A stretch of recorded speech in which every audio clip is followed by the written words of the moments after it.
Welcome to the best of first-person episodes from Phantoms and Monsters. Please like, subscribe, and hit the bell icon so you'll be notified of all future uploads. Unexplained Disappearances. My older brother moved down there after he got a job at Cadbury's chocolate factory in Birmingham. A work colleague told him that story as it was well known at the time as the disappearing Jaguar story. Apparently, the police officers involved never once changed their story, even years later, but a witness had come forward some 25 years later, but had wanted to be kept out of it at the time. He now had to have a high-risk surgery, and felt he had to say what he had seen, in case anything happened to him while he was being operated on, and wanted the truth to be told. The witness said that the car hadn't vanished, but that the officers had approached the car, and were just about to knock on the window, when a bright golden white light burst out of the car through every window. The witness had turned away at that second as he thought his girlfriend had called to him as he was due to meet her. As he turned back because she wasn't there, he saw the two officers stood frozen to the spot, not moving, and the car then slowly drove away. After about 1 minute, the officers suddenly reanimated and carried on as if the car was still going to be there. They looked stunned, shocked and shaken, and as he watched them from the corner he got scared. The witness was really frightened, and since this had happened to policemen, he thought better about getting involved, and walked away minutes later after his girlfriend finally arrived. This was just one of dozens of weird stories that this guy told my brother, and my brother subsequently told me, as he knew things like that scared the crap out of me. As a side story, this guy was into paranormal stuff before it became popular. My brother said that this colleague, who I think was named Jim, Jeff, George, Graham or something similar, who told the stories, was always on time, was never late, never had a day sick, and had to be made to have his holidays. After 13 years of working with him and just taking his stories as bits of fantasy, he got very uncomfortable and weirded out 1 week by him. He told my brother that he had got the feeling that someone was permanently shadowing him, like a ghost was stood next to him or something, and that he was being followed whenever he went anywhere. He told anyone and everyone who would listen, and all just thought finally all these stories were getting to him. 3 days later, on the Thursday, the guy didn't turn in for work, and everyone knew something just must be wrong. They tried phoning him several times, but the phone was off the hook. They tried the operator, who said that the line was connected to another number, and that number was 999, England's equivalent to America's 911 emergency number. She cleared the line and tried to connect them, but the phone was dead. After hearing this, a decision was made that someone should go to his home and see if everything was all right. 3 hours later they came back saying they were totally freaked out by nothing. 2 had gone, a woman from personnel, and this guy's immediate boss. They walked to his front door, and as they knocked, the door opened. They called out to him, but no response. They walked in expecting to see a body, but there was nothing. The house was neat and tidy. The phone was off the hook and on the floor, but apart from that and the half-eaten plate of food on the table, knife and fork still stuck into a piece of chicken, and one curtain in his living room being half open, while the other was closed, that was it. They checked the whole house for him, but zilch. His toothbrush and paste was still in the bathroom. There was a load of washing finished in the machine, but not taken out to dry. His clothes were all still there, nothing was missing. A neighbor had seen them come in and was now at the door with 2 policemen, thinking they were robbing the place. Explanations were made, calls made, and the police then took a missing persons report. This was when the next door neighbor commented that at about 8:15 p.m. the previous evening, when she was watching TV, she was disturbed by bright light coming through the curtains. She ignored it, thinking it was the police helicopter, but then she realized she hadn't actually heard a helicopter. She just assumed because of the fields at the back of the houses, the police were looking for someone, and that they had caught him because she had heard a sort of a scream, but not really a scream, some 3 or 4 minutes later, and thought whoever had been apprehended. Just after that, the lights disappeared and she carried on watching TV. This guy was never seen again. The police did checks on all flights, ferries, even coaches and bus companies in an effort to find him, but there was no trace. He had simply vanished off the face of the earth. The cops traced the few friends he did have, but none had seen him since the previous Sunday afternoon, when they had all met for Sunday dinner at the usual pub. In roughly 18 years he had never missed a Sunday lunch there, as it was also the weekly meeting for the Anything Odd group. They looked into UFOs, alien sightings, strange occurrences, etc. Hope this helps.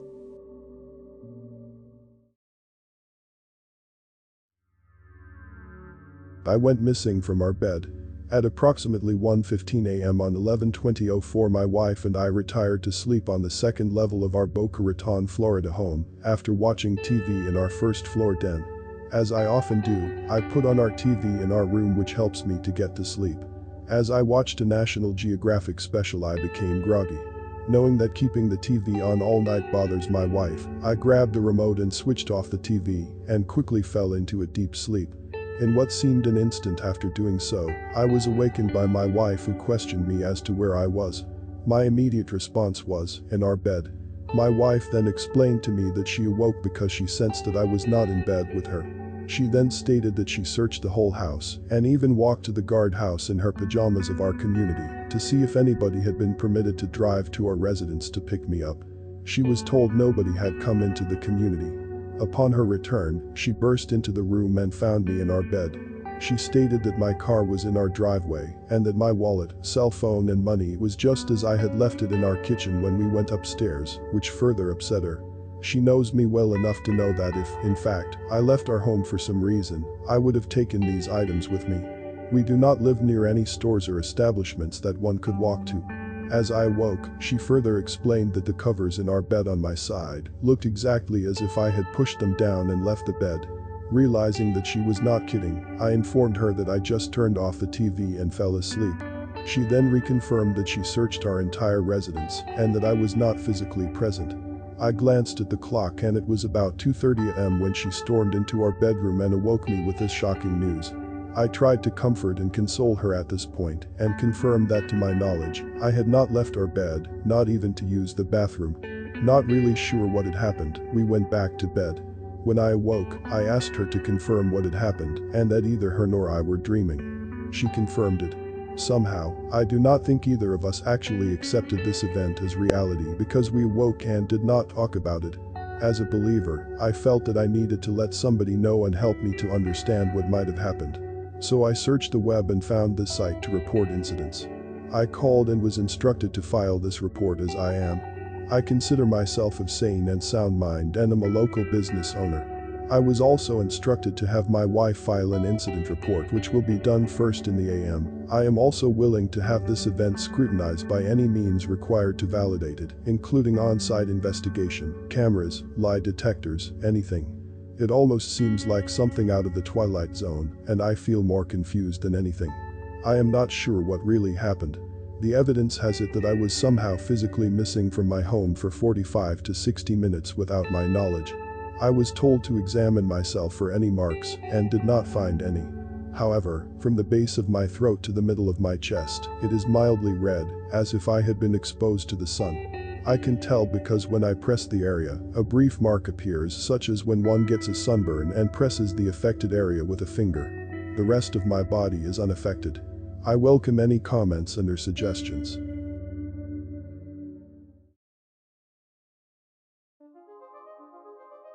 Born today, here tomorrow. I was in the US Air Force, 1962 to 1970, and volunteered to go to Vietnam in 1965. I got orders to go to Nha Trang, but when I arrived in Saigon, I was instead sent to Thailand and ended up at Udanar TAFB, which in the north close to the border of Laos. It was a small base with just a couple of hundred personnel. We didn't even have any jets, just prop planes. A couple of months after my arrival, the base started really ramping up. They built a whole new barracks area, and more personnel started arriving. I was in electronics tech in the communications service.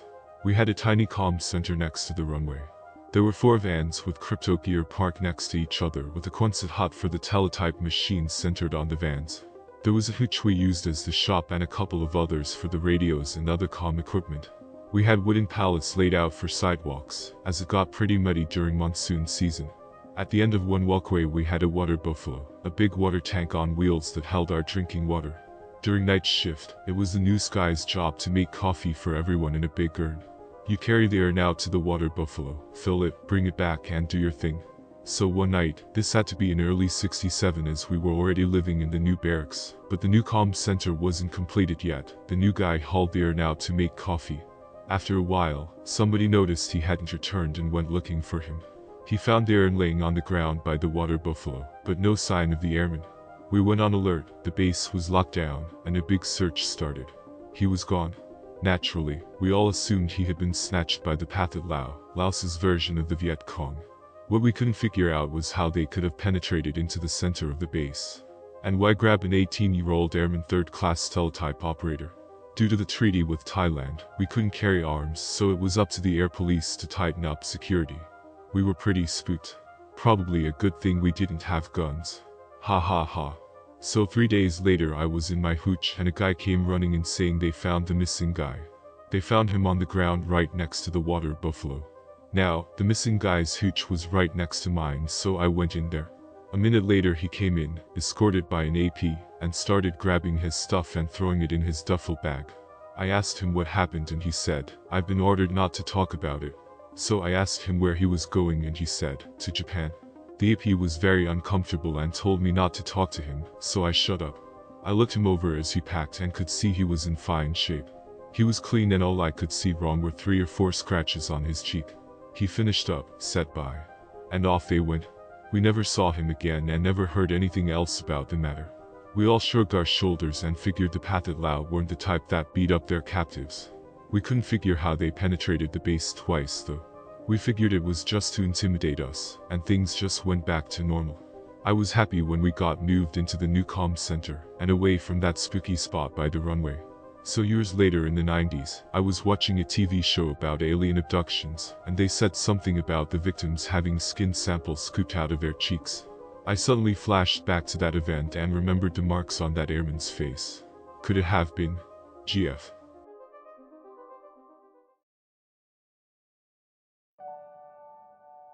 Strangeness in Santa Barbara County.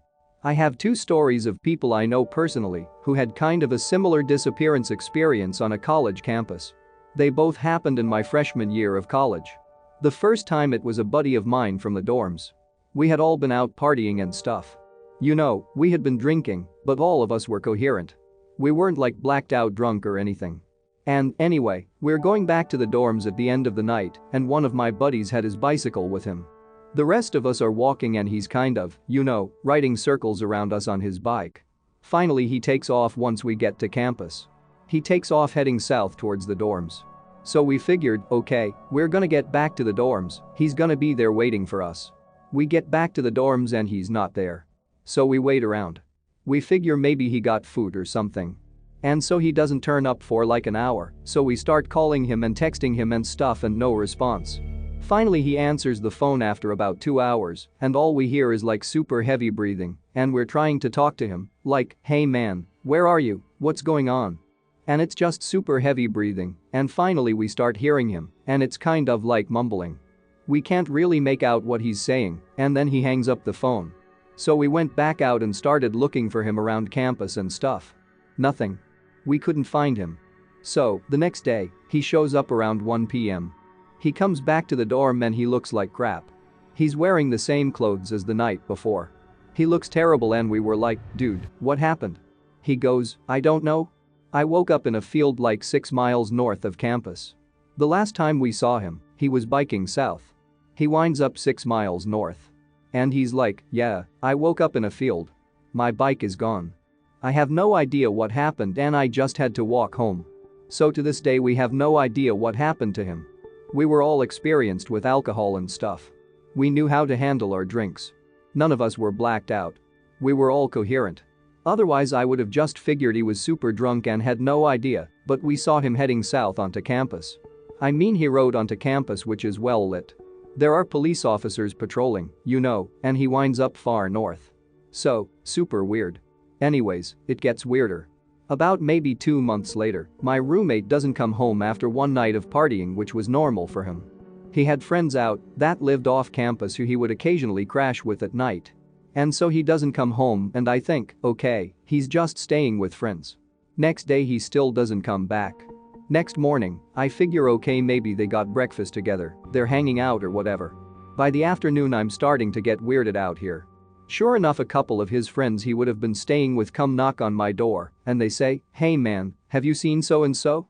And I said, "No, I haven't seen him, I thought he was with you guys." Sure enough, they're like, "Dude, he left the party last night and none of us have seen him. He's not answering his phone. We don't know where he is. Last we heard from him, He posted a video of this. It's Snapchat where you post short videos of yourself. They're like, he posted a couple of videos of him riding his bike down a big street just like breathing super heavy. And we're like, what the hell? We called the sheriff trying to figure out if they picked him up. Turns out they picked him up about a half-mile away from the field where my other buddy spent the night. They picked him up a half-mile further down the same road driving a golf cart. He lost his bike and somehow wound up on a golf cart. Totally healthy.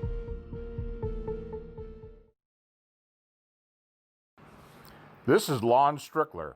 If you like this program, it would help us if you would give it a thumbs up. Then subscribe and click the bell icon so you get notification when we upload new first-person encounters. We have many more to come very soon. And by the way, if you have a suggestion or an experience of your own, please leave a comment.